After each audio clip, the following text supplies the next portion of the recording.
Before we jump in, I've got something powerful to share with you. I just released my new book, Cesar's Chronicles, The Anunnaki and Us. Now, on the surface, it reads like a fantasy, but between the lines, it's rooted in real ancient knowledge and forgotten truth. It follows Cesar, an Anunnaki being, as he reveals a version of humanity's story you've probably never heard, and once you read it, you'll start questioning everything you thought you knew about our past. It's written for curious young minds and adults alike and deep thinkers. You can get it now on Amazon, $8.99 for the ebook and $13.99 for the paperback. Or if you want to explore more about the book before diving in, head to my website, beyondthefrequency369.com. If you're ready to challenge your reality, this is where it starts. Hey, before we start the episode, I just want to give you a quick heads up. During this episode, there are a few audio glitches and frequency disturbances, especially noticeable with headphones. My guest has experienced a powerful shift since her near-death experience, and ever since, her energy seems to interfere with electronics. It's wild, I know, but very real. I appreciate your patience, and I totally understand if you decide to skip this one or stick with it. Either way, thank you for being here. I went into seizures and I died right there on that table. And that's what started the journey, because after that, when I went home, I had electrical sensitivity, which I think we might be experiencing here today. The light bulbs were burning out. I couldn't hold my phone. I couldn't hold my laptop. And I Googled it like we all do. And I found my way to IANDS, and they helped me understand what happened to me. They gave me the words to talk about it with my husband, my family, and gave me comfort that what I experienced on the other side really is real. What a great introduction. What a great little appetizer before we get into your story. So, what if I told you that everything you know is just the beginning? Beyond the veil of the ordinary lies a realm of hidden knowledge, ancient wisdom, and untapped potential. A place where consciousness expands, reality bends, and the impossible becomes possible. You weren't meant to stay asleep. You were meant to awaken. Open your mind, remember who you truly are, and step with me beyond the frequency 369. Hey, before you start the episode, if you're on YouTube or Rumble, like, subscribe, and hit that bell. You want to make a comment? Go for it. It's America. If you catch me on Spotify or Apple Podcasts, hit me with those 5 stars. I appreciate the support. Let's start the show. All right, folks, welcome back to Beyond the Frequency 369. I'm your host, Cesar Pagan, and today my guest is Angela Harris. Angela, how are you? Good. I'm excited to be here. Even before starting, we've got some frequency things going on. It's really interesting. Yeah, it is. It is, folks. So folks, if you can't hear it, and hopefully you won't, because I'll try to edit it, before we get there. But what's going on is we're coming online, we're checking our equipment. That's kind of what we do with the guests and the podcast host. And we're getting a lot of feedback and a lot of frequency coming in and out from both ends, a lot of echoing. So our audio is probably trying to prevent us from having this conversation. There's something going on, but we're going to just flow with it. So we'll see how it is. Hopefully by the time you guys are listening to this, you're not listening to this feedback. I wouldn't do that to you, but yeah, so we'll figure it out. So Angela, as I'm looking up some information about you, I saw that you're the director of groups and events at the International Association for Near-Death Studies, and you serve on the board of directors. Before we get into your story, can you tell us a little bit about who you are today? Go back a little bit to who you were before your near death, and then we'll kind of go into your near death experience. So today I am the director of online groups and events for IANDS, which is the International Association for Near-Death Studies, as you said, Cesar. And our primary goal is to provide support and education for anyone who is curious about spiritually transformative experiences. So while we have near-death studies in the name, we actually serve anyone. So if you've had after-death communication, if you're grieving, if you're having out-of-body experiences like astral travel, all topics are on the table. And I started that because in 2015, on May 15th, so we're getting very close to my 10-year death anniversary, rebirth anniversary. I'm not sure which word I like there, but I think rebirth, it sounds really positive. Yeah, 10 years ago, I died for a very short amount of time. It was about 32 seconds. And they say it takes about 7 years to come to grips with it and kind of make it a part of your life. So I'm at the 10-year mark.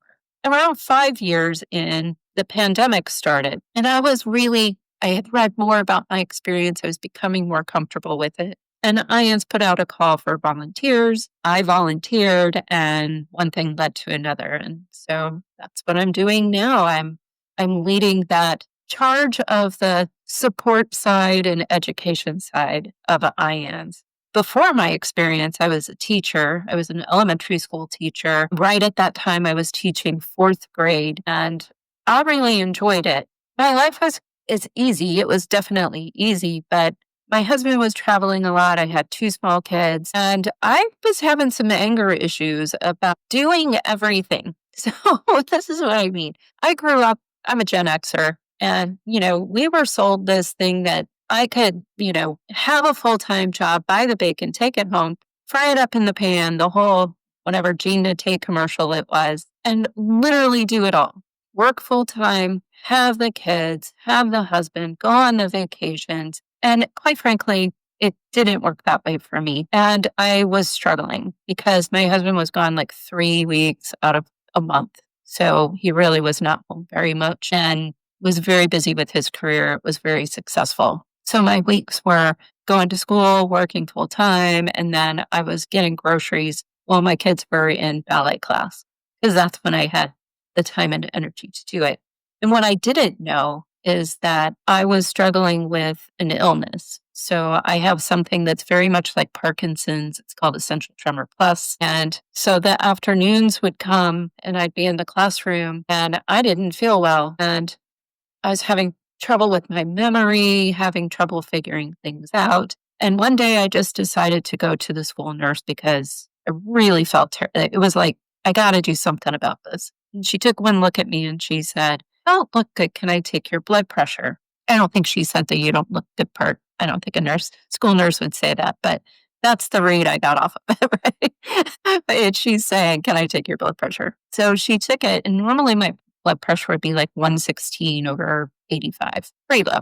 And it was 158. Yeah, she said, "Really don't want you to go back to the classroom. I really want you to go to your primary care physician." But teachers don't do that, and I didn't do that. I went back to my classroom, and I just promised that at the end of the day, I would go directly to my primary care physician. But I didn't even make it through the afternoon. Ended up calling her on the phone, and she came and checked my blood pressure again, and it had gone up to 180. And so she put me in an ambulance. And so the journey began with a bunch of tests to try to figure out what was going on.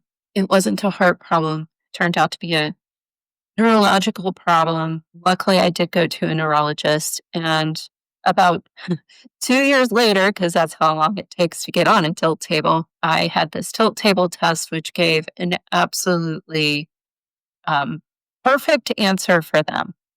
Because at 18 minutes, so when I got on the tilt table, back up the truck a little bit, you lay down and they strap down your head, your hands, and your feet so you can't move. And the reason for that is that when we wiggle around and we sit down and stand up or we walk, our body is serving as our heart. Our muscles squeeze, the blood goes up, everything flows. The point of the test, though, is to figure out, is your brain and your neurology telling your body to do what your body needs to do to keep you alive? Or is there some break in there that you can't really read on a scan? And my husband was in there with me. He could see the screen. They put the table up and your head's back about 5 degrees. And there's a nurse that sits in front of you to see if you're wiggling your feet and trying to manage that situation. They keep you on there for up to 30 minutes. If you make it to 30 minutes, then they put the table down and you go home, and they're basically just saying, well, we didn't get a result from this test. But at 18 minutes, my vitals have been going straight down. I felt nothing at that point. They were asking me questions about how do you feel? I didn't really feel anything other than I just didn't feel well. That's really all I could manage to say. I went into seizures and I died right there on that table. And that's what started the journey, because after that, when I went home, I had electrical sensitivity, which I think we might be experiencing here today. The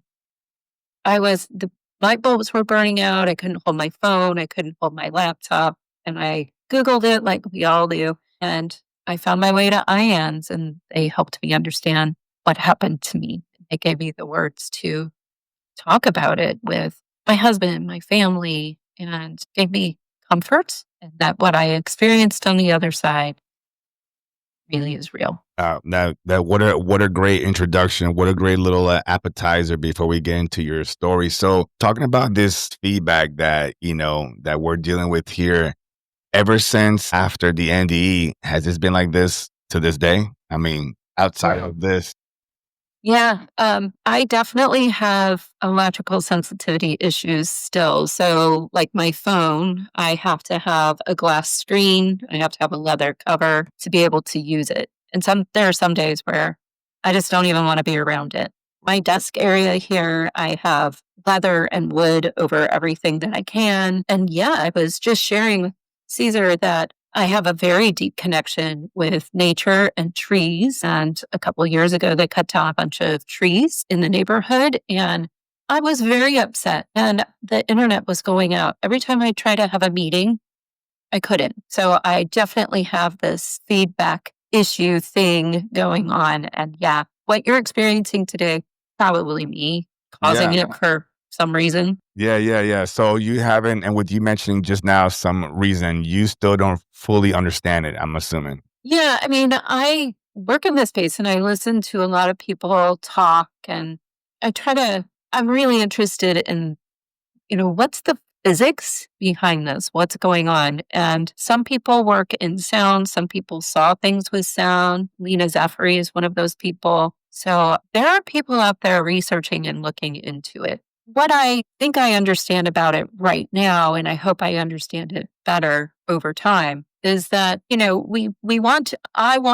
think we're taught to think about the soul as being this physical thing that exists within us, that it's a part of our body. But I think our body is a vehicle, and it's like a radio signal. So we partially exist on the other side and we partially exist in our body. And there's this radio signal frequency that's constantly at play. And whenever we get emotional or amped up, and people who have a near-death experience and go back and have that veil kind of lifted or removed are more likely to have this going on. So, I don't know the science behind it, but that's my understanding is that's what we're dealing with. And maybe the frequency becomes stronger at certain points. Like I had a very exciting weekend where my daughter went to a competition. She did really great. We were away from home, and I'm just kind of now sitting down back in my workspace, and I could still be like really amped up on that excitement of seeing people exploring life in this really beautiful, fun way.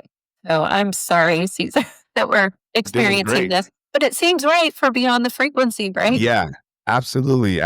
We take all of the interesting, fascinating.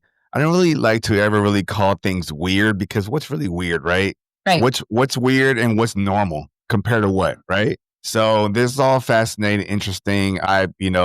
I've had experience talking to I had a guest here, Tony Ghazi, and he's known as the Arcturian praying mantis being or something like that. And I remember he was channeling something, a message that I had asked about the Matrix or things like that. And right before he opened his mouth, everything, all my computers, camera, everything shut down, just turned off completely.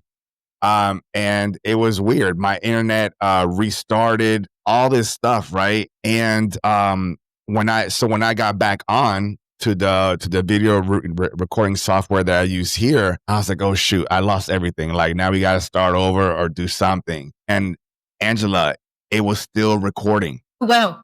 It was still recording. I had probably about 3 to 4 minutes of just blackness. So I went ahead and took time on my own offline to listen to that blackness every second of it. Just let it play, just see if there's anything. But I didn't catch anything. But when he channeled the mantis being in, I asked the mantis being what its perspective was of what happened, and it had mentioned to me that and this is all during the recording. It mentioned to me that I needed an upgrade on my software before I was able to receive whatever information it was going to tell me. I was like, wow. So that was interesting. Yeah, that is Yeah. interesting. Yeah. So, but yeah, this is all, I love this. This is all, let's just call it natural. This is what's Yeah. supposed to be happening, right? Yes. So, Angela, I wanted to ask you right before we get into your story is that morning that you woke up before you had your near death, was there like a feeling of that today was going to be different? Yeah. Interestingly enough, and I had one of these experiences just the other day. So it would have been Friday. I was in a meeting with someone and we were talking about something that this person's struggling with. And I was kind of putting all of their things together and thinking about, the holistic view of it. And right at that moment, pardon me, my angels were talking to me. So the other side was there assisting me with that. And what I said was spot on and definitely flowed through me from elsewhere.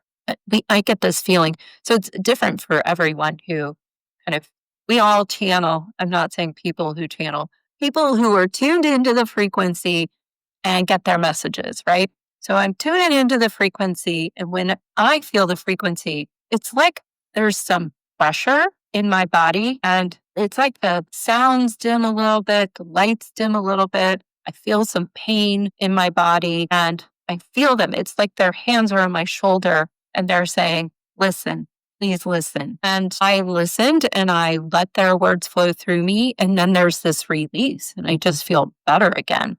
I feel normal again. I let go of that pressure. Now, the person I was talking to, when that happens to them, they hear it and they feel it in their ears. So it's more of a clairaudient kind of thing. So that morning, I didn't know that. I wasn't talking to the other side. I wasn't in tune. I felt that. So that whole morning, I was feeling that pressure.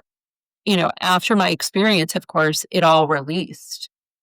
Yes, there was something funky going on that morning as far as how I was feeling before I went into that medical test. And it was at like 2 in the afternoon and it really didn't go away. I remember it kind of like ebbing and flowing when I was sitting in the waiting room waiting to go in there.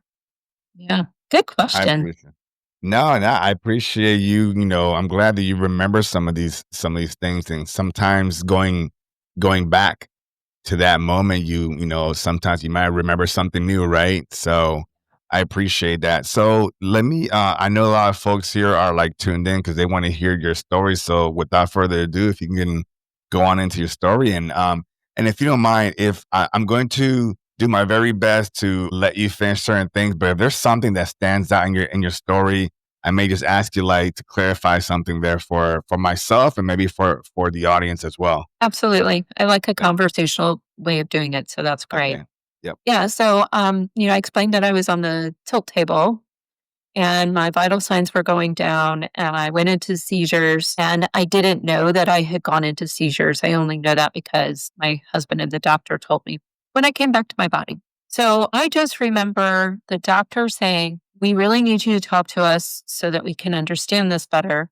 And then I was outside my body. So what I suspect is I started the seizures and that's when I had this out of body experience. And I was facing myself. So, a lot of people talk about this 360 vision. You don't have a body. So you don't have eyeballs. So you don't need to turn your body around, which is pretty awesome. And I think when I came out of my body, I was really just focused on myself. No, that sounds selfish. That's not what I'm talking about. I think it's just I came out of my body and I was kind of like disoriented. And I was facing myself and not really, I didn't care at all. I didn't realize I was dead. I didn't think about what was going on. I just felt release from the pain of the body. And I immediately felt at home. I immediately felt that love that everyone talks about, which grew and grew and grew. So everything I tell you today, just think about that feeling growing and growing and growing. And I always share it this way, which hope I don't upset anyone here. But if you want to know what it feels like physically, it feels like an orgasm. And when you have an orgasm, and it's like, take that times all the planets and stars in the sky, and it just grows and grows and grows and grows and grows the whole time you're there. I can't even imagine what it's like when you stay and you don't come back to your body. It's got to be, I mean, when we talk about it being blissful, that's a physical feeling that you can hopefully relate to. So I'm out of my body. I'm looking at myself, focusing on myself, and I'm also able to just focus on anything else. So I come out of my body. I'm in seizures. The nurse who is sitting in front of me stands up and I see her face. So I'm seeing my face, but she's kind of like passing through where my spirit is at that moment. And I can see her face. And then I see the back of her head as she passes around the table to go up what is probably a big red button, which lowers the table, right? The emergency button. And I'm hearing the conversation that is audible. So I'm hearing the people in the room speaking to each other. I'm hearing the nurse talking to the doctor and him back to her, and my husband and the doctor having a conversation as well. And on top of that, I know what they're thinking. So it's not just the physical things in the room. I was also able to access through the frequency that thought process that was going on amongst them. And I was also able to think about things outside of the room and see those as well. So outside the hospital, there's a corner and there's a park across the way. It's a huge park. It's in Houston around the Texas Med Center and Rice University. Put memories in some people's heads. And I thought about that. I was like, oh, no, I remember coming here. And I went down the hallway and up the stairs. I remember being in the parking garage. I saw across the way, the park, the cars coming and going. Two questions that I wanted to ask you. You mentioned that you were in your husband and the doctor's thoughts. So you're familiar with the I think it's called the toroidal field, right? So do you think that's where you were in? Like you were in their field, so maybe that's probably why you were resonating or hearing their frequencies? Yes. Yeah, I think Okay. so. And I also think that when you are on the other side out of this body and out from underneath the veil, we're able to do that. So if I were fully on the other side, serving as an angel or a light being, that I know what people are thinking on earth. I know what people are thinking there too, which is so, I think, disconcerting and uncomfortable for humans because we have this big privacy issue and, personal space. And I'm like, "Ew, that doesn't feel right." But it's totally different when you're on the other side. And it's perfectly okay. So, um, yeah, good point. Yeah. I'll And think and about that more. also, yeah, I appreciate that. And also when you say you're moving down the hallway because you said that you've been there, do you feel like you were walking? Were you like kind of gliding, floating? Like how was that motion? Yeah, I didn't move when I thought about that. So I was still parked in front of myself and I just used, I don't know. Yeah, because, you don't have eyes again. And I don't know. I think it's almost like I floated up through the ceiling of the hospital and could see the hospital and the park across the street and then just kind of came back to that spot. Got Right? you. Got Really you. moved. Yeah. Okay. Yeah. I get it. Yeah. It's kind of like you went up, picked a point, went back to it. Got Yeah. it. Yeah. And Yeah. all at the same time, I'm floating backwards to the corner of the room. So moving up, like a lot of people do towards the ceiling and seeing the room below me. And it's all happening all at once, very quickly. And I feel this space behind me and I start to turn toward it. And as I'm moving backwards, I feel like I'm moving backwards. Even though I don't have a body, my body's still on the tilt table. I feel this sense of movement and pull.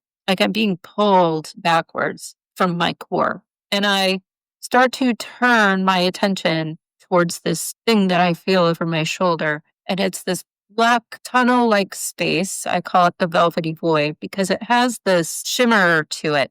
Like when you look at velvet in the light, and it's not super glittery like, sequins or something like that. It's a very soft shimmer, indicating that there's some light in this space. But I don't see right away a specific source of light, and I don't hear anything in there. It's very peaceful. It's very quiet. And I'm turning and I see my guide there. So we're having this conversation that we've always been having. I mean, it wasn't that I turned and I was like, oh, hey, there's a person here. Who are you? No, I turned and it was, oh, hey. And we continue our conversation from there, right. And she's saying, I'm, I'm taking you on this forward journey. We're going to go see these people. And she's wearing a creamy kind of robe and carrying a book, which I didn't pay much attention to. She has long, dark hair, kind of chestnut eyes, and is in human form. So this light being that is with me all the time, coaching me through life, always whispering in my ear, has a British accent. That's life. Or maybe that's the way I choose to hear her. Let me interrupt you for 1 second then. So regarding this being, and I don't know if I caught, did you mention there was a name to this being or not yet, or did you? Yeah, her name is Melanie. Okay, so how did you know as soon as you said, hey, did you know it was Melanie in some fashion? Yeah, it's like it all came back. I focused on her and I just knew. And I know that's hard for some people to hear that I just knew. Yeah. But when you hear, hundreds of thousands of people telling you that, there has to be some substance to it. So I turned towards her and it was as I'm saying, oh, hey, it's like an old friend, like, oh, wow, look, you're here. Of course you are. Where else would you be? So, Right. yeah. That's awesome. So she's always, so you believe she's always been there with you. She's your guide. Yes. Okay. And when you said you saw her, I know you gave some description of what she looked like, but was she what some folks would believe ghost-like translucent, or was she solid in some sense? Good, good. Yeah, that she was very solid. So whenever I talk about the people that I saw, which are, in my opinion, working in the field I do, hearing the stories I've heard, and my own personal experience, when I talk about the people I saw, they looked just like they did in my life.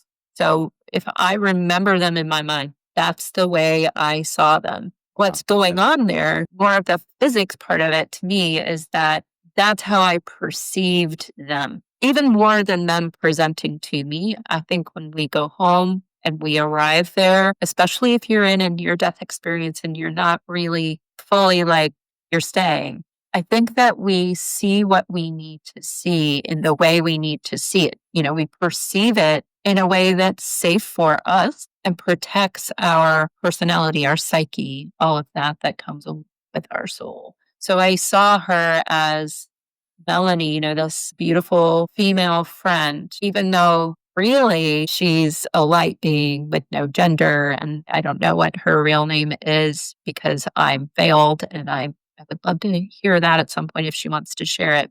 And I was perceiving her as a female because that's what I need, is probably what we agreed to before I came into my body. Interesting. Angela, I noticed as you were speaking, you mentioned the word home. What do you mean by home? Yeah, so I definitely experienced this sensation of home when I left my body. Not as much in the hospital room, but once I got into that tunnel and then the white space, which I'll talk about in a few minutes, yeah, it's definitely home. So if you think about if you've ever had the ability to go away from home for a long period of time and you're on this journey and things happen, you have shenanigans, things go wrong, and you're longing to just go home. And then you get home and you open the door and there's that feeling and smell and sense of safety and comfort, and you just kind of release into it. That times a million. I love that explanation. I appreciate you describing it in that fashion. I think a lot of people can resonate with that. Yeah. Thank you. Yeah. So we're in this black velvety void and we're moving. There's a sensation of movement.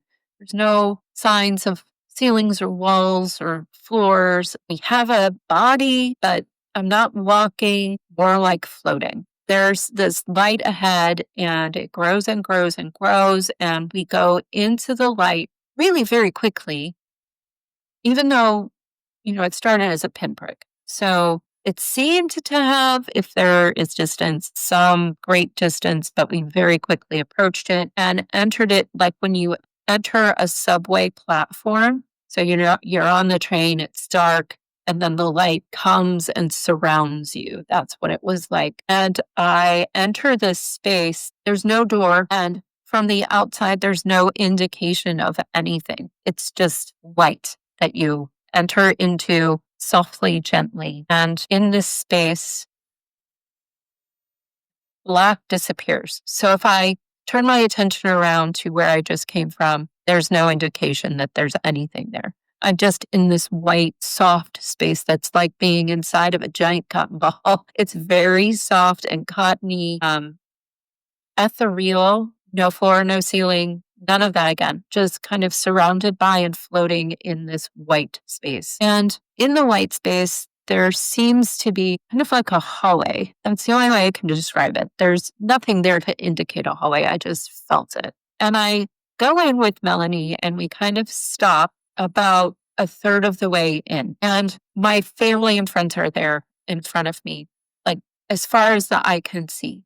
People from lives I've lived in the different places where I've lived these lives. And they're wearing the bodies that they wore when I knew them. All the bodies I see are human bodies, which indicates I've had a lot of lives on Earth. And my mother-in-law is there who had transitioned just a couple of years before. Grandparents are there. My friends are there that have passed. And like I said, like people from past lives, aunts and uncles, all of it. Now, I'm Yeah. sorry, Angela. So you say you saw bodies as far as the eye can see. So do you think these were people from your lifetime right now, or even some from past lives? Yeah, when I put my focus on them, I could see their face. And when I saw their face, I would remember that person, right? That experience with that entity in that body. And yeah, it was definitely past lives. So people from this life, but then also people from past lives. It was like a big greeting party, and almost anyone who got the message came to greet me Wow. there.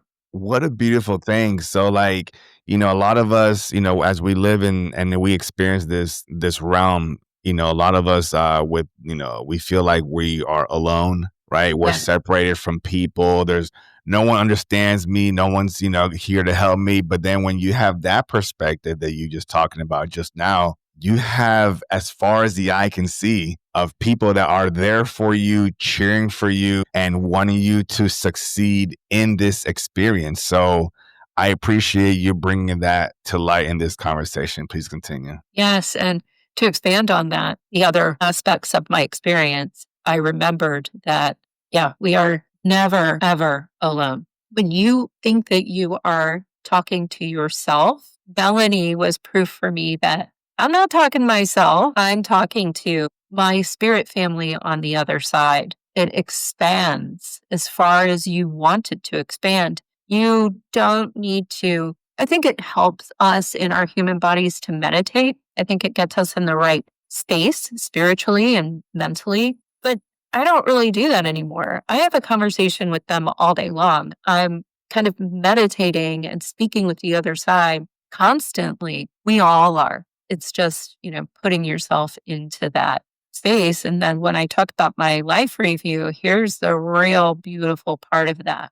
No one's judging you. The only person judging you is you. They love you and they support you, and they are there to help you through everything in this non-judgmental, very caring, very compassionate way, which is just the icing on the cake. Yeah, Angela, I understand what you mean by we judge ourselves, but for those that are listening and watching this and trying to understand or grasp the concept of how is it and why would I judge myself, let's maybe try to elaborate a little bit more about your understanding of why is it that we judge ourselves? Why isn't there a sky daddy with a magic wand that's there to tell you this is what you did right or wrong? Can you talk a little bit more about that for those that are just trying to like put that together? Absolutely. During my life review, I saw myself doing things that really most people wouldn't even find like that bad. But I was like, I can't believe I did that. Right. So here's an example. And I like this example because we all pretty much are in this space at some point, whether you're driving a car, riding a bike, or walking. If you get on the subway, you're doing the exact same thing I'm just about to talk about. So I'm waiting to turn left. It's a 2-lane road. It's rush hour, and everybody is going to the left. There's basically no break. There's no stoplight close enough far up. It's just car after car after car after car. And people are backing up behind me. They're not happy. They want me to turn left and get it done, girl. And so somebody, leaves a little hole, and I put my car in that hole. Right? I had to. That was my feeling. I had to get it done. That's not the nicest thing to do. I could have turned right and gone up the street, turned around and gotten in a different way, but I didn't think to do that. So the person behind me in my life review becomes, the only word to describe it is irate. Ooh, there's that frequency Yeah, showing its, word. I'm pretending like it's not even here. I'm ignoring it to the best of yeah, my ability. As long as it doesn't blow out my eardrums. right? I mean, I say irate, and that's when it really goes bonkers. Yeah. So he's irate. It's so awesome. And Wait, Angela, say irate again. Let's see. irate Okay. a little bit. Yeah. And in my life review, I'm able to be him. And I see him go home. He carries that anger with him. He was a little angry before that, but he goes home to his family. He's mean to them, and he ends up being mean to the dog as well. Just kind of taking it out on the dog. And it's very eye opening to me to remember that experience of experiencing my life review and realizing that everyone in that space with me, so all of these light beings who had come to greet me, were seeing that and were so compassionate. You did the best you could. You did what you had to do. You had no bad intent with what you were doing. You didn't deliberately cut him off to make him angry. You were doing what you had to do. It's an okay thing to do. But I'm there watching it in this dichotomous space of I'm my light being self. My soul has left my body, but I'm in a near death experience and I'm kind of in heaven's waiting room. And I seem to still have this tie to my human self. And so I'm watching it and I'm feeling the compassion of my light body, my soul saying, you did the best you could. It's all right. Next time, if you choose to go back, you'll turn right. But then there's Angela there who's like, whoa, wait a minute. That's not what I went to Earth to do. I went to Earth to set an example of this loving, compassionate light being. And I really messed up there. Did not do a good job. Really disappointed. So that's the thing. And I think when we go home and we fully let go of our earthly selves, we still keep our personality, we still keep our memories. But when you have your life review then, or you think back on your experience in the body you're in now, you're viewing it from this loving, compassionate, angelic space. That's not really then judgment, because judgment is a human condition. Angelic condition does not include judgment. It only includes love and compassion. I love that. I love that because I also talk about, I use this phrase where I say, you can't have unconditional love with a judgment, and you can't have ultimate or unlimited, freedom with a limitation. So you're speaking on that definitely. So I appreciate that. So I'll pick up with my family. I'm Yes, in please. the heaven's waiting room, and my family is there to greet me. And when I would hug them, so I could take my human avatar body and go up and hug their avatar bodies. And I felt them hugging me. There was warmth there. I felt their arms around me. I felt my arms around them. And we would kind of do this like mind meld where I'm guessing they were experiencing all of my experiences from my point of view. And I was experiencing our experiences together from their point of view. And it was full on memories. So being there. So just take a second and think about the room you're in. Look around at the light, the colors, the sounds you're hearing, the feel of the air on your body. I was there. So think about that. My body is dead on a table in a hospital room. My soul is in heaven's waiting room. And I'm hugging someone, and my soul is then able to be transported to. I mean, I wasn't going back to that day and watching myself. So it wasn't that I was, viewing from above. I was me then. I was them then. So it was this amazing combination. And there are so many experiences, but this one I think is really powerful for experiencing it. So my uncle ran a farm and he also worked for Dow Chemicals. So the farm was kind of their family life, right? And we would go up there every summer to visit family. And I felt the heat of the sun on my back. We were outside between the house and the barn. I smelled, now I can smell it, but there it was. I was there, like the rich hay smell, the goats rubbing on and kind of kicking the wooden walls. All of it was so rich and powerful and beautiful. And I was able to feel his emotions about that day, read his thoughts about that day. What does that tell us? Why is that important to us as humans in this body? Well, when you go to the other side, when you go home and you leave this life, there's more to it. You don't just turn into dust and disappear. You go back to this home where you're from and you can revisit your life on earth. You don't fully let go of it.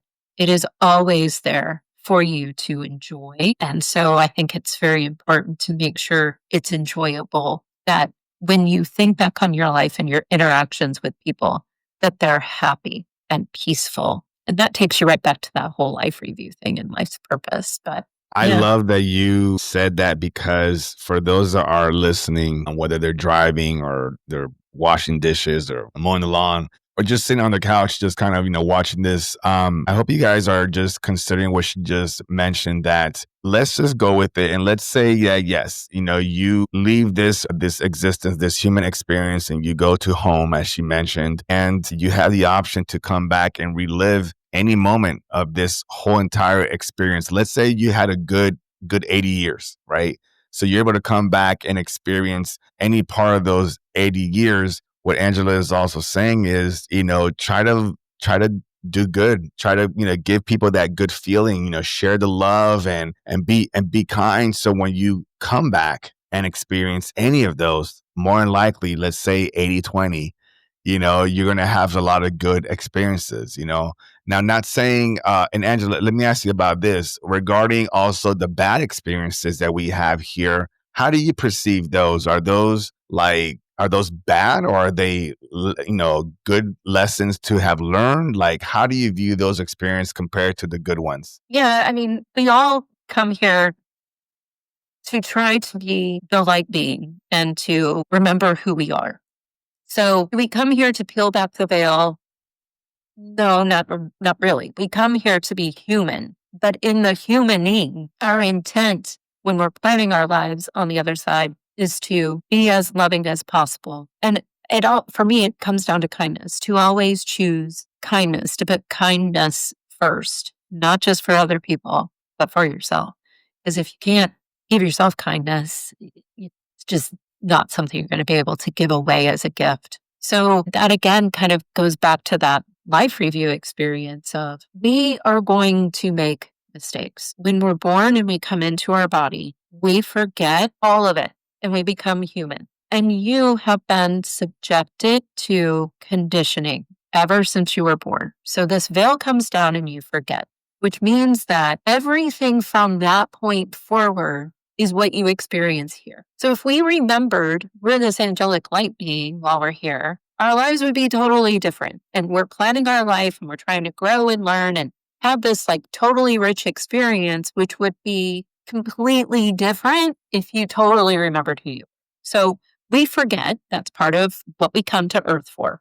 And then from there, everything that you take forward with you is from Earth and from other light beings who totally forgot who they were and are in the same situation. So it's cultural conditioning, your experiences, the choices that you make going forward. That's all you've got in your bucket, really.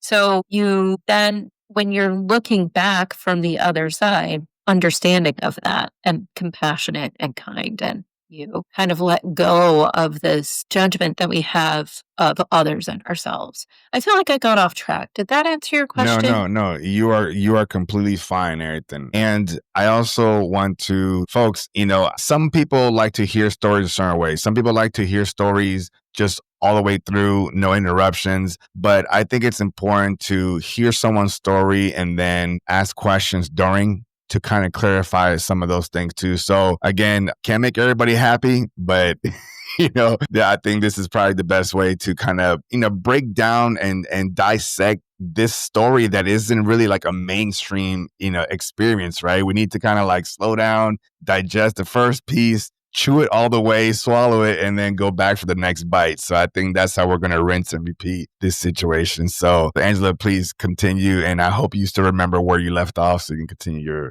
your story. Yeah, I do. Yeah, I did not go to the Garden of Eden. That was not my journey. No.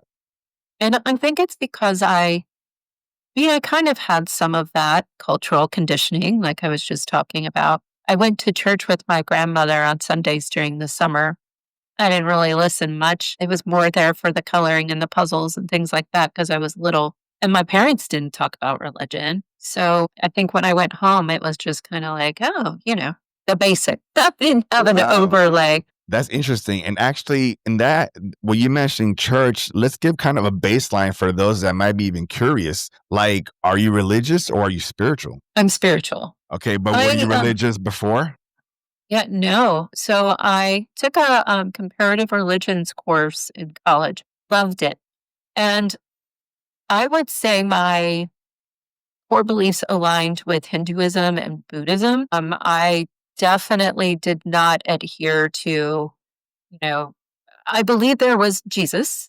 I believed that. I believed there was more beyond just this human existence. And I think that's due to a childhood experience I had, actually. I carried that forward with me, that little bit of opening and peek back to the other side. So I had that, but I didn't practice anything. I didn't go to any kind of community on a weekly or monthly basis. I was just rolling along through life, doing my own thing. And I had seen books in the store. I had seen Nancy Bryan on the Today Show or whichever, Good Morning America. So I had bumped into near-death experiences before as well. That said, I'm having a near-death experience and I wasn't thinking to myself, wow, I'm having a near-death experience. I will totally do that if I have another one. I'll be like, whoa, I'm having a near-death experience. I'm remembering everything, which I won't because I can. But I digress. So I was hugging my family and having all these rich, beautiful memories. And it was like a life review in a way. And I'm having this opening up and remembrance of, wow, I am so much more than the Angela that existed on Earth. And, I was talking about this hallway. So I'm there and there's no physical boundary, but I can hug my family, but it's like they come to me.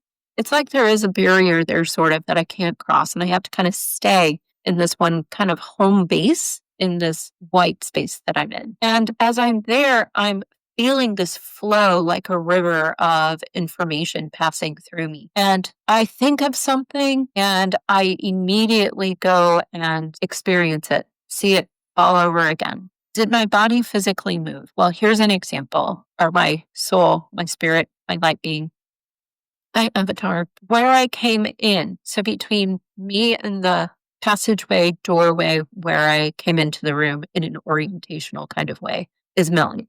And then my family is next to her. So if she's facing the direction you're facing now, my family's on her left and I'm across from them. And I was remembering, wow, I remember I'm living all these different lives and all these different places. And my soul is more than just what's here in this little room right now. What's here in this little room right now is a drop of sand on a 7-mile long beach. Wow. And I immediately go out the exact opposite end of this space from Melanie. So I just go shooting out of it and I'm in space. And it's like when you're on one of the starships in the movies Star Trek and suns that are so far away are just flying past and it's just light flowing like this in front of me. And I feel this sensation of movement forward. Again, more like a pulling, like something's pulling me. And I'm riding in this stream of knowledge. And I come up to this planet that's on my left from this stream of knowledge that I'm riding in. And I just shoot right down into the planet and I stop in this, I would say, room. It felt like a room. I don't remember seeing, I'm going to say it this way, Cesar. I currently don't remember what was around. I remember there was stuff there. I think I need to have like a regression session with someone, maybe so I can pull those memories out. Expand that, yeah. Yeah, because I'm really curious. So I come into this space and there is another me there. And this is how I know it was me. So I come up and it's a female form, very human-like, but a very tiny body. So really slim neck, really small shoulders, really small body. And a larger head that's more like there's more of a brain space up here than we have. We tend to have more of a flat top on our head. This was not cone-like, but just a larger and ball. Blue. So think of the Caribbean Sea and it's a sunny day and the sun is shining down into the water and it gets that gorgeous hue to it. And where the sand is, it's a little more white. And then as you go out towards the sea, it gets more cobalt. That was what was occurring here. So her face was like that bright blue, bluish color. Then in the more spaces where it would be shadowed, it was more of a cobalt turn of color. Like I said, no hair, and her eyes were brilliant blue like that, the same color as her skin. Her nose is very soft, so not a prominent bone sticking out, but much softer, just shadow showing where the turn of the nose was. A mouth just like ours. Blue lips. So to answer a few questions that have come up along the way, is she blue or is that the light and the way I was experiencing it? I don't know, but I suspect she's blue and that race of being is blue. Is everybody there bald? I don't know, but she's bald.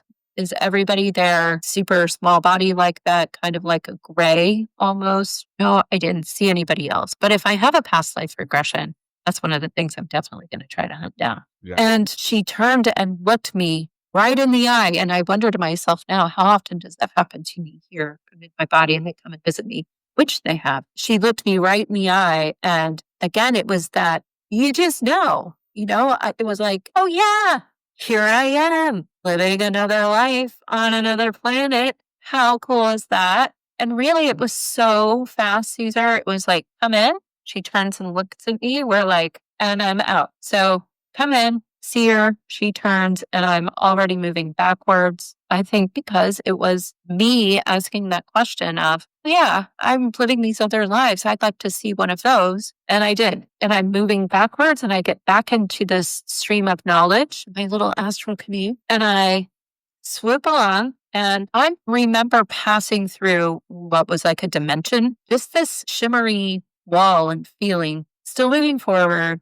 It felt very straight forward. And I came to another planet and I did the exact same thing. So I went down to the surface of the planet and I saw a mantis being, that's the best way to describe it. More like an ant to me than the mantises we see here. And the reason for that is that the exoskeleton was very shiny and very brick red, like a rich clay red color to it, and the same structure as an ant, but upright. So Gotcha. more like a human. With like the three parts of the ant, right? Like there's the head, the Yeah. middle, torso, and the back. And there. Okay. Yeah. Interesting. And the legs, the same, And the kind of legs. turned back. Yeah. Leg. And I mostly was concentrated on the head portion, and the eye was very large and circular and had the reflective moons in it to indicate that it was a very shiny or wet eye that, Yeah. like if you turn a bowl upside down, comes out of the body a little bit. Cute little antenna right below that, and then larger antenna on the head, and then the same kind of mandible that an ant would have. Same lovely experience of looking each other in the eye, realizing we're the same, beautiful moment. And then I started moving backwards. So the blue person that I saw, blue entity, still finding my comfort with words and fully expressing how we're really all one. So this other self I saw that was blue, very feminine energy, very peaceful, very calm.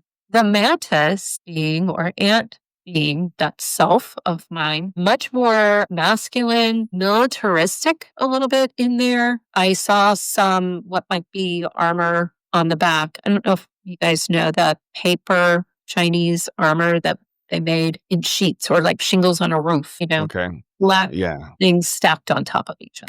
Gotcha. Yeah, like Spanish shingles or something like that, Yeah. right? Yeah. Yeah. Very much like that. And then I started moving backwards and like being pulled backwards. And I went back to start. I went back to home base. Yeah. Flowing through this sea of knowledge. And yeah, I'm realizing, in this space, I'm realizing, wow, I'm dead. And I kind of forgot to tell you guys this part in the navigation here. But when I arrived and I was with my family and all through in between, whenever I was in the white space and I would remember myself and I would remember I'm dead and my body's down there on earth, which I still did not care about, have no feelings other than I'm really glad to be home. I'm really glad to be free of this body that was in so much pain. I have a lot of neuropathy, which I didn't have a word for then. I do now. So I was experiencing neuropathy even then, and it felt good to be free from that.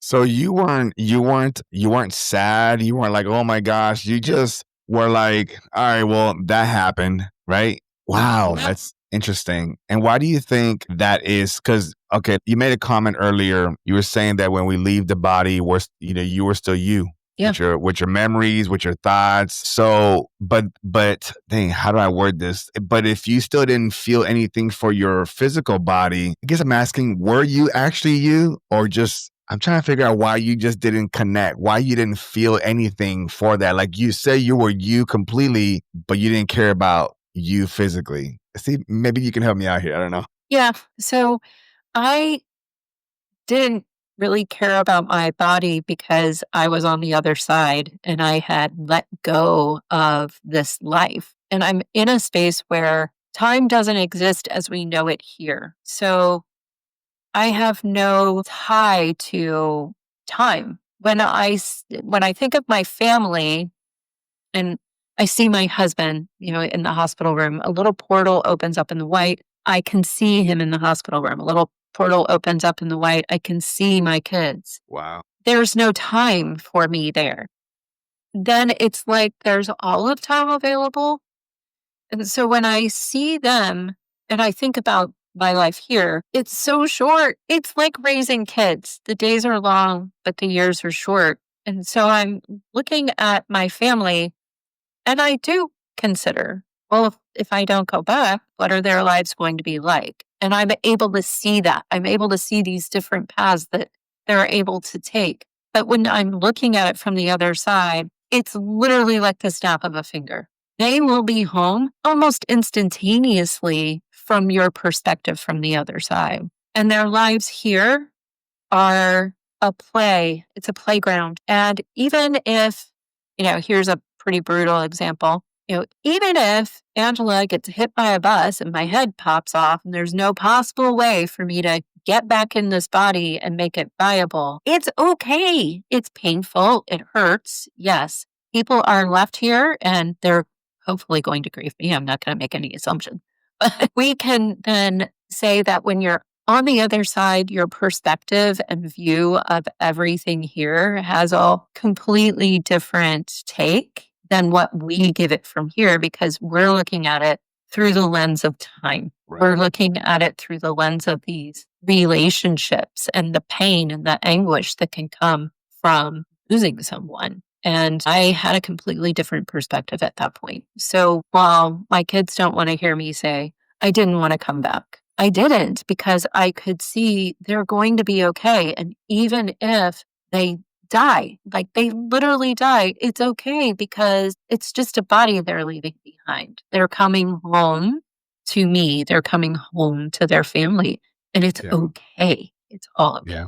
Yeah. I love that you pointed that out and you talked about it, because it's like, as a physical being, I guess we're taught when someone passes away that it's a sad moment, and we're taught the process. Then you have to grieve, and you have to, funeral arrangements, and then you got to bury them under the ground of the earth, and you have to, say all the good things that you remember about them. Like, you have this process of what that death is like, whereas you're saying it's none of that. It's none of that. I mean, it works here. It helps the physical mind kind of like closure, if you will, but that's not really what it is. What it actually is, from what you're saying, it's well, you're saying it's okay, but it sounds like when your people, were greeting you when you came in, it's kind of like a celebration, like, hey, you graduated or you completed the end of your experience. Physically, you thought you were going to live a chronological age of 80 years old, but you actually agreed that, hey, at 50, I'm done. Hey, you did it. Congratulations, and we're here for you. And how was it? How did it go? Share with us. That's the way I'm taking it from what you're saying. What a beautiful way to think and visualize the death experience, at least from this view, from this side of the Yeah, it is. And I also experienced, in those viewpoints, that some of that stuff is really funny. Like, it's really horrible to think of someone getting hit by a bus and their head pops off. And on the other side, it's kind of like, oh, look at how I went out. I got hit by a bus. I mean, it really is entirely different. That's hilarious. That reminds me of like when you play a video game, right? When you're playing a video game and people love the brutal kills. Oh, I got ran over by this huge monster truck, and we laugh about it, right? But I believe that if you look in their mindset, if you're that character in there, that won't be fun, right? So, Right. Very interesting points. I appreciate that, Angela. Thank you. You're welcome. So going back to seeing my family, and I would watch. So when I could see my husband again, I could hear them, but I could also read his thoughts. And it's very sad. He was just pacing back and forth and thinking, what am I going to tell the girls? What am I going to tell the girls? What am I going to tell the girls? It was just like he was caught in this, terror loop is the only way to explain it. And when I would look at my kids in the little portal next door, I would see them flickering back and forth, and I would see them as they currently were, and then I would see them as adults. And I saw my youngest daughter, Caroline, as she was wearing this white lab coat, like she was going to do something in the medical field. And at the time, I knew what it was, right? Because you're in the all-knowing, you know everything there is to know. And I never talked to her about it, never talked to my other child about it, which I'll talk about in just a minute. I think it was probably about 6 years after my experience. They were at the age, and I let them know that I had had this near-death experience, right? But I didn't really share any details with them. And she's getting ready to go to med school. So she took that path on her own without our intervention. So that was a view into the future. So some veridical evidence there. And then my oldest child, Lily, who was about 10 at the time, been 10. But always exhibited these boy traits. So never wanted to wear a dress, always wanted to wear cargo pants, always had rocks in the pocket, always wanted to go on hikes and collect things. The first haircut was a pixie cut. They, even beyond my near death experience, we have clues. And I, again, didn't say anything to Lily about what I experienced. But in that flicker, she was a grown man with a beard. And right now, he is upstairs, Adam, my son, fully transitioned. The same Wow. curly hair, the same beard, t-shirt and jeans. It's Interesting, Angela. That is wow. Now, I do believe in different timelines and things like that. Do you think what you peeked into was a glimpse of a potential timeline? absolutely everything that and I'm going to share a little bit here in a minute about seeing a potential future for Earth. Gotcha. Yeah, and that was part of that moment of I see them there. I'm experiencing that love and that connection we have, but I don't want to go back to that broken body. I want to stay because I can see these potential futures for them, and they're all good, and they all have positive outcomes and beautiful growth. And again, there's no time on the other side, so they'll be right here by my side again, very, very quickly. Yeah, that's true. That's a great word for it. Potential. Yeah. So I'll move right into that future that I saw. So again, with some movement, I flowed in the stream, only I didn't go out the back door. I went out a side door. So why? I don't know. Maybe I just created that because I like doing that kind of thing. But I go out and it's like being in outer space again. And I can see Earth below me. And I kind of then go into Earth's mind, Gaia's soul, Gaia's frequency, I think might be a good way to say it. And I can see these, potentialities that are occurring. The core being that we just recently stepped forward into this a little more firmly, um, that we have as that's them. Okay. The migration that we're seeing under Earth right now with people in the Middle East moving to Europe or people in Latin America coming to North America, that this creates the tension that we're seeing where we have people who they're escaping danger, they're bringing their families and they need a job, they get a job, and then a person who is from that country natively can't get a job because this other person took the job. They can't get an apartment because this family is now living in that apartment. And it builds up this animosity, and the animosity spreads out. We look across the globe right now in 2025, there are definite markers of this that we can point to, and it expands into a world stage war, and a lot of people die. And then there's kind of a pause, and then there's a second war after that, so that we end up with very, very little population on the planet, about a fifth of the population that we have now. And we live in these very social and close communities, which I was able to kind of go into one of those communities through the life of this shoemaker, which was so beautiful. And maybe that's one of my future lives. I kind of feel like it is.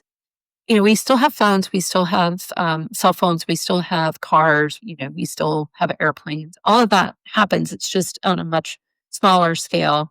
And we don't have what we have now from world access, right? So if you go to the grocery store now, you can get food from all across the planet. It's not like that. It's much more the small grocer or farmer's market.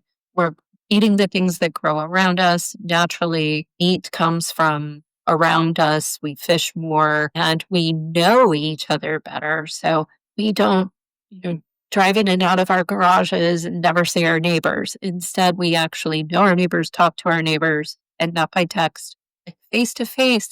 Crazy. I know. Yeah. Who Wow. would think? That's We do. weird. I Yeah. know. For Americans, anyway. And yeah, I mean, can you imagine riding on the subway and actually having a conversation with the person in the seat with you that's not like yours that you brought with you. Yeah. Yeah. Yeah. I How wonder if lovely. what you saw from the perspective of a shoemaker, which like you say, could be a future self. So you still saw cities, or were they like smaller town? Were there bigger buildings? Was it still like that? Just less Yeah. people? And it lets people, we don't need those buildings. And it's kind of like a whole redo because everything gets, well, not everything, but almost everything gets destroyed and we have to rebuild. So, yes, Gotcha. there's Gotcha. cleanup and then there's this kind of rebuilding of these. When I say circular, I actually mean circular. I don't remember why, but yeah, they're like very circular communities that I saw in more like, Like dome environments? no, like individual homes, but yeah, I mean, they're, now cities, and maybe it's just because they're smaller, tend to wind like along the edge of a river. These were more like, and there has to be some reason for it, but Yeah. much more in flat areas where you could grow food and that kind of thing, right? I see, I So, see. yeah. So you're looking at it, you're describing it from like a aerial view. Yeah. These are just, and it kind of reminds me of old ancient depictions of what Atlantis would look like. There were a lot of them were circular cities, and they would have like connecting other cities that were also circular. That's the way I'm visualizing it from an aerial view and everything. So that's interesting, because it also then kind of gives us a clue that everything runs in a cycle. So things rinse and repeat always. So what used to be available to us back then eventually starts coming back, whether it's technology, fashion, Yeah. attitudes, behavior, war, things like that. So that's Yeah. interesting. Okay. Yeah, and I did see, a little bit farther down the road. So we have this time of peace and building back, and then we just go right down the same paths that have been down because history repeats itself. Interesting. Very interesting. Very interesting. Okay, so just to make sure that we don't leave too much ending on your or any gaps on your story, do you have a way to wrap up your story? Like, do we get to that point before I start asking you other questions? Yeah, I mean, I think I've covered Yeah. the main points there. Okay. Yeah. Yeah, absolutely, absolutely. And folks, if you have other questions regarding her story, you can catch her on different interviews as well. I'm sure she's been on many others. And then obviously in the description, I'll have her links. You guys can check out, her social media, websites, things like that, or even write comments down on this episode, right? Which I would prefer, right? So go ahead and write comments down if any questions for her, and she'll be able to answer back and things like that. So Angela, so what I do with all my guests at the end of the show, as we're starting to wrap things up, I like to ask them 6 questions. I ask everybody the same questions, so we're going to ask you. There is no right or wrong answers, just whatever your answer is. That's what we'll accept, right? Do I get a lollipop at the end? You do get lollipop. You get thumbs up. You get a celebration. Everything. Are you ready for those? Okay. So the first question I'd like to ask you, Angela, is beyond all the knowledge and experiences that you've gained thus far, what still leaves you in awe or still makes you question everything? Oh, yeah. When I'm walking outside, and here's where this connection to nature comes from, I am in awe and bliss in that connection that I now have, which was shut off to me before because of the veil. So it's connecting with that frequency that's there. To me, there's so much there, so much knowledge, a technology that is so complicated that I'm not sure from an earthly perspective we'll ever truly get to an understanding of it. And I see that in nature. I see that in humanity. We went to the competition this weekend with my daughter, and here's that sense of awe and wonderment. I'm up in the stands in a basketball stadium. I'm looking down, and here are these middle schoolers and high schoolers. And they had the best MC, whenever he would get to, and it's the last two, and then it would be the champion, like his voice just brought this light out of these kids, and they're forward in their seats, and they're like rubbing their hands together, and they're just like, it's going to be me. It's going to be me. It's going to be me.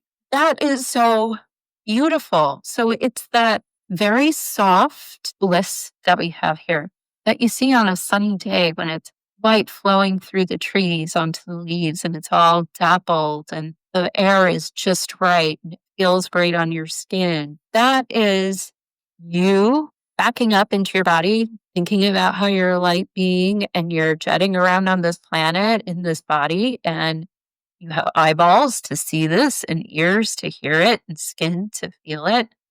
It's just incredible. I never would have thought about things that way before my experience, but I do think about them that way now. And it's just, it blows my mind that that is something that we can do. Now, this is not one of my 6 questions, but I'm compelled to ask because we talked about you leaving your body. So what was it like to come back? Yeah. So at the end of during my life review, I'm not sure I finished it. I was having this moment where Angela was kind of coming to the forefront, and I was thinking, wait a minute, on Earth, when you don't do something the way that you wanted to do it, and you're not nice to someone, then you go to purgatory or hell. It was like I was considering it and considering, is that something I should do? And Melanie is like really coming in and saying, whoa, whoa, whoa, have compassion. We're not done with all this. Let's finish the conversation.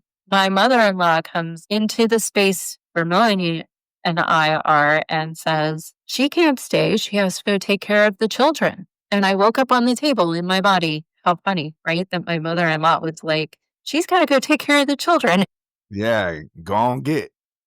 Yeah, yeah. And I woke up and I was back in the hospital room. It was dark. So entering my body, it was hot and wet and way too small, like Really? tight and just black. It was like I landed in my throat space and I kind of looked up and there was nothing in my head, which there are some people who would say there's never anything in my head.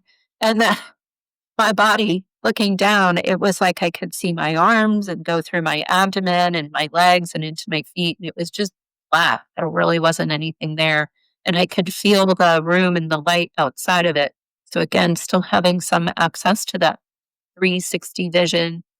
And I started to settle down into my body and I started to feel my body, the weight, the pain. And I opened my eyes and there was the nurse with paddles right like over my face. And I kind of looked over at the doctor and my husband, and the doctor was holding my husband back. And I just shut my eyes because I had just been home and back to all this love and bliss. And I was just like, I just want to go back there. Can I please just, even just for a minute, can I just have another minute there? And I prayed like that for quite a bit until I felt compelled. I think I was still settling. When I got more settled, I sat up and went on with my life. Didn't say anything to anyone in the room, even though the cardiologist, he does that regularly. And that's part of that test is to pass out. And so I think he said it doesn't happen very often at all, but I think he's aware of that experience being a possibility because he did say, as I was sitting there, I'm sure quite bewildered, did you see something? I wish I had said something to him at that point.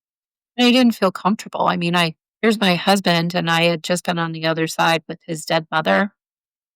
And I was just dead, and I was processing that and trying to get my body back online and just didn't feel the right moment. And I don't think I had the energy to let everybody know, hey, I was just somewhere other than this. Now I'm thinking a lot of questions here that just came to mind as you were mentioning that, and you're re-entering back into your body. So let's go with those. How long after, the experience did it take you to reacclimate yourself back to normal, like normal Angela and her routine life and things like that? Yeah. So I wasn't able to drive for a week after that. They wanted to make sure that I wasn't going to have another episode. And so I stayed home from work. And when I got home, I mentioned before that I have pretty extreme electrical sensitivity. I've gotten the light bulbs to not burn out all the time. But when I went home, the light bulbs were burning out like crazy. And that was really unusual. and noticeable. And when I would hold my phone or my laptop, I would get this burning, buzzing feeling in my hands. And so I did what all good Americans do. And I went to Google and asked Mother Google what's going on. And she told me that I had a near death experience and acclimated me with IANDS. And that started my journey of discovery. But I was still working and still raising 2 kids. And I didn't have a ton of time to go and read all this stuff. I just didn't have the space in my life. And I think I needed time with it. I think I needed to go slowly. And so I started exploring it. And in that time frame, we ended up moving. Here we go. It's really trying to make sure that it's being heard. Yes, they are, aren't they? And in that move, then I didn't go back to teaching. We moved to another state, and with my health and everything and the kids, I just decided to not go back to teaching. And so I had more time and I started exploring more. So it was probably about 3 months until I said anything to my husband. I just needed time with it. And, what was I going to say and how was I going to say it? He's an atheist still. So I wanted to make sure that I said it in the right way. Yeah. And he's very supportive, very loving. Yeah. And I love that goes on and I can say shh and it settles down. Yeah. That's fun. I'm having fun with her. Angela D, that's interesting. Like, okay, so that answers one question because I was going to ask you, who was the first person that you just told everything, like, and it was your husband? Yep. Out of all people, right? And to this day, even with you seeing him and talking about the kids and things like that, he still is atheist, right? Wow, Yeah. that's interesting. Does that relationship, his mindset, does that still kind of help you kind of stay grounded on some things more than others? Yes. I mean, I work in this all day long, which is a beautiful thing. Yeah. So I have that outlet.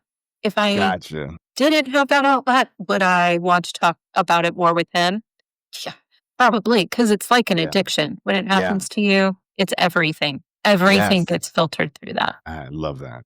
Yeah. I love that you said that because dang, that actually resonates because this is why I do this podcast. This is my outlet to talk to like-minded like yourself and my other guests and fans and things like that about this. So that way I don't, burn a hole through my wife's ear about this stuff, So it's I like to use the term it's therapeutic. It is. It's very therapeutic, right? So that's interesting. And see, I feel like I had another question regarding what somebody listening would want to ask, but abilities. I mean, after experiencing that, what do you think you brought back with you to this day, and how do you apply any of that into your day to day? Yeah, it's not that I brought things back with me. It's the same suitcase full of tools that I brought with me when I was in my mother's womb and growing as a baby. Okay. I'm just more aware of them now. More aware of that. I love that. Yeah. Yeah. And I mean, it's sorry about that. It's definitely more swimming in the frequency and talking, getting those messages, acknowledging what's been happening. And, I wish I could say I had magic powers and I could reach from my cup 6 feet away and just pull it, but not yet. I'm working on it. Not yet. Astral travel. I've been doing astral traveling that feels more like remote viewing with the purpose, which is interesting. So yeah. Woo, hello. I think the more I get into this, and certainly the more when I meditate deeply, it's so much more expansive to a point where it gets a little bit scary and I need to slow down and give it a little bit more time. Yeah. And good thing that like we said earlier in the episode that you're not alone through this. You still have all these other spiritual beings still watching out for you and giving you messages and clues as needed and stuff. So very interesting. I'm going to continue with my closing questions here, if you don't mind. What do you think is the ultimate purpose of life? It's to remember who you truly are and to express that every day in every way with every word and touch and thoughts. The thoughts are the hard part, certainly. But and it all comes down to be kind, be compassionate to yourself because you're veiled in this human body. And so don't think that you can just rip back the veil and go forth, with this completely changed monk-like attitude. Yeah. It doesn't work that way. But yeah, so many people have such a hard time loving themselves, and because they don't understand that, it's hard for them to give that love back, you know. And that's something that's like it's hard. Do you think it's easy to teach somebody how to love themselves, or is that something that they have to find on their own? There are ways to do that. That actually makes me think of people who would be defined as evil. I have a lot of thoughts on that. But Yeah. what relates to this is there are people who have mental illnesses and they're not operating the same way we are, and they need to get help from a mental health professional. And that can navigate them back to a safer way of operating, a safer way of being. So, how does that relate to what you were asking? Well, I think that we have so much cultural conditioning going on that sometimes we need outside help with navigation to a space where we can feel safe to love ourselves and express ourselves in a loving way. Because we have to fight off that, we have to find our way out of that cultural conditioning that we're under. And I think sometimes that requires someone who knows what they're doing and can help you with that. Because I don't think that it's very easy personally from my experience to just set all that aside. I think there are people who have that strength and ability and can get into interactions and relationships with people that help them find their way there. And I think if you've been really put into a space where you don't feel safe, that's when it's good to look for someone who can assist you on your journey. Yeah, I appreciate that. And from your current understanding and everything that you've experienced, sounds like somebody's talking. I know. That's that's There we go. interesting.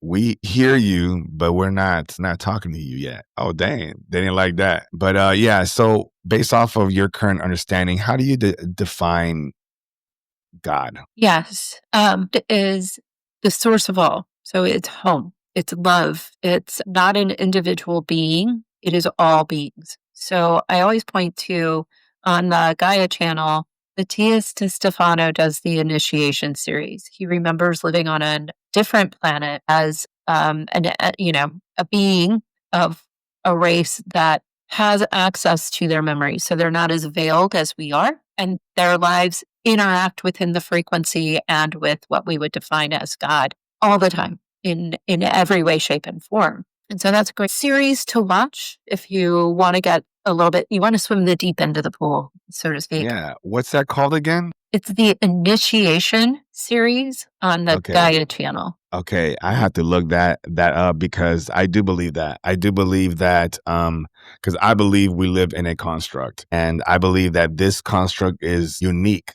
compared to the other infinite constructs, and this one is the only one that we actually forget who we truly are. But all the other ones, to what you just said, is us experiencing whatever that experience is, but with all of our memories intact. So when you said that, personally, I think that's for me, so I can look into that. But for anybody else who that resonate with, you're welcome, and thank you for that.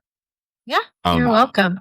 my next question to you, Angela, was what's love? Love is who you truly are. It's at the core of your being. And, we were talking about judgment and compassion and the spaces in between. And love is that seat from which all of that expands. So it's the foundation of everything. And they're saying, yes. Yeah, yeah, Yeah. I'll take that. I'll take that as a yes. Absolutely resonate with that. Yeah, that is to add on to what you were saying. That is the true essence of what we are, right? Mhm. Yes. And Wonderful. Angela, if you could go back, if you could go back to the younger Angela, right, like the preteen, if you will, what would you tell her? Oh, yeah. So I had an experience as a child where I bled out and I didn't go fully to the other side. I had kind of like an OBE with some NDE aspects, and I was held in the arms of an angel, which turned out to be my mother-in-law, who was alive in the city that I was in at the same time and was probably awake. So there's a little bit of fun in there. And that opened me back up, I think, because we have a childhood group at IANDS. that you can attend online virtually. It's on the third Wednesday of every month at 7 p.m. Eastern. And it's for people who think they had a childhood experience. A lot of people come in and realize they did. It's for people who know they had a childhood experience. So why is this important to what I'm talking about now? In that group, we explore all that and we see our common threads and how that experience changed us. And none of us had the words to describe it as a child. We didn't know what happened to us. We weren't walking around as teenagers and going into adulthood saying, oh, I had this NDE and, it opened me up to all these special things. But we always knew there was more. And we always had trouble with what people were doing. So preteen, that's a fun time where people are really exploring who I am. They're trying on. Do I want to be like this or do I want to be like that? And there were some people who were in that category of, I think I want to try being this. And that included being manipulated, that kind of stuff. And I would see that happening. Not that I didn't try it, but I would see it happening and it just felt so wrong. And I had such a problem with it. Even though I wasn't going to church, I didn't have a religious background. It really bothered me. And it made me feel like an outsider. It made me feel awkward, had a hard time. I had friends. I just had a harder time meshing, right, with people because of that kind of outlook where I'm just like, I can't do what you're doing because it makes me physically ill to do it.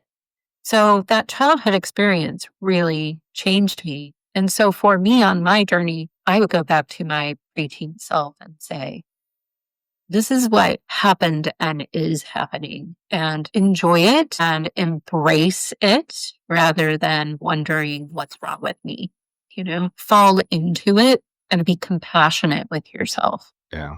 Yeah. And that's a beautiful thing. A lot of us don't take the time to talk to our younger selves. So this is one reason why I added that question into my podcast, because it's important. We're aware of what's going on now, but we forget some of the things that we've some of the important details that weren't that important then, but they might be once you go back and remember them. So I love Yes. that. And my final question to you, Angela, is, again, can you tell the audience, how can they get a hold of you and reach out and find, more about you? Yeah. So you can always email me at angela@iands.org. So that's the at symbol and then IANDS.org. And I also run a website and I'm starting to operate as a spiritual companion. So helping people who they're going through these spiritual journeys and they just need someone to talk to about it. So I'm at angelaroseharris.com. Find me there. You can sign up for a newsletter. I'm not going to spam you with a bunch of newsletters. I need to write a newsletter and I haven't because that's not my thing. But there are things I can share with you when it's important. So I promise you're not going to get one every day, nor every week, probably not even every month. I'm always available at IANDS itself. So if you go to IANDS.org, you'll find a lot of resources for people who have had experiences or are just curious about them. Or if you're a healthcare professional and you want some information on working with patients and clients and understanding this, we have information there for you as well. And you can earn CEs, which is awesome. And then up in the corner, you'll see there's a groups and events button, which will take you right to our sharing groups. Talk about the childhood group. That's a great one to go to. We have one for military. We have an open spirituality, which is just conversation. We have a UAP NHI group, which is a spiritually transformative experience for anyone who has been in that situation, for sure. It changes everything we know. And then what else do we have? Oh, we have clergy. So interfaith clergy meet together to talk, which I think is beautiful. And then every Sunday morning, every Sunday evening, and on Thursdays, we just have general sharing groups where you can come and you can explore and learn. Yeah. Thank you. Absolutely. Yeah, you're welcome. And folks, I will have some of Angela's main links on the description below and also in my social media. So if you guys want to just use that as a gateway to get to her, by all means, please do. And folks, Before I close out, I want to remind you, if you've stayed tuned this far and listened to this entire podcast, I thank you as always. Make sure that you like, subscribe if you're viewing it on YouTube or Rumble. And if you listen to me on Spotify, iHeart, Amazon Music, Deezer, all the podcast platforms that I'm on, rate the show. It helps the algorithm take this conversation to further reaches of the world and maybe even to other dimensions, if you will. So keep that going. They're happy about that. What's that? That frequency. They're super excited about what you're saying. Yeah, good. I hope so. You guys help me out too. And Angela, one last thing. Is there any last message that you'd like to share with those that are listening and watching this episode right now? Yeah. So a message that I keep getting from the other side is from Thich Nhat Hanh's The Bell Ringer, kind of poem that he shares. Be a bell ringer. What does that mean? That means let the love within you ring out across everything you do and into everyone you meet through the kindness and compassion that you feel for yourself and hopefully you feel for them. Thank you for this. This has been a ton of fun, and this whole frequency thing has just added to the mix. Thank you guys for being here. I've loved it. I love that, Angela. I appreciate. I'm sitting in gratitude. I'm humbled for you taking the time to gift me your thoughts, your perspective, your experience, your human time, right? To just share with me and the audience your story. And I can tell there's a lot more to cover with you. You are a very fascinating guest and individual, and hopefully, if you will be up for it at a later time, we could do a part 2 and cover other aspects of your life and things that you've gained thus far. So again, folks, I thank you so much for listening to the podcast, and hopefully this one resonated with you.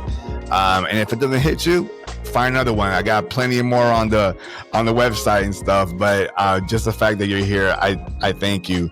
And as a reminder, folks, I love you. I see you. I hear you. I am you. Continue to ask questions. Don't be afraid to pull back that curtain. Take a deeper look. Keep reaching beyond the frequency.